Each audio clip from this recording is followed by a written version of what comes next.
बालियंता ब्रह्मपुर परे उदलारे संगबद्ध आक्रमण बीच रास्तार दुई युवकों निर्घात माड़ मुथ और लात मारी रक्ताक्त करते 3 ରୁ 4 दुर्बृत्त देखणाहारी साजिले स्थानीय जनता। भुवनेश्वर मंचेश्वर कल्याणपुर निकट में पुलिस रेड बेआईन बाली चोराचालाण अभियोग में नंदनकानन पुलिस चढ़ाऊ पुलिस को देखि फेरार हेले बाली माफिया।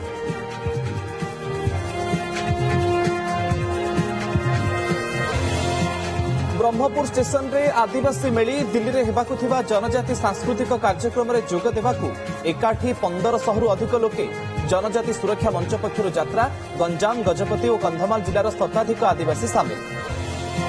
रायगड़ा कल्याण सिंहपुर लैंस एमडी घरे vigilance raid MD Tarini Tripathi जिलुंडा घरे 6 जणिया टीम रो चढ़ाऊ आय बहिर्भूत संपत्ति ठूल अभियोग रे चली रेड।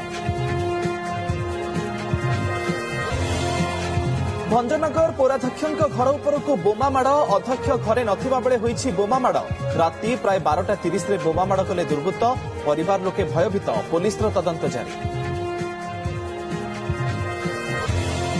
तातीरे छटपट सारा ओडिशा आहरी 2 डिग्री बढ़ी पारे तापमात्रा आसंता 26 जाए खरा जारी रहिबा नै पाणीपाग केन्द्रर चेतावनी सेबडे 48 डिग्री पार सह देशर सबुठु उत्तप्त सहर पालटिछि उत्तर प्रदेशर बांदा। महाप्रभुंक घोषयात्रा लगी जोरसोर चली रथ निर्माण द्वितीय पर्यायर अक्ष निर्माण कार्य परे हेब पंचदंडा निर्माण आज तालध्वज रथ पोल गयलर हेब चिरट कार्य।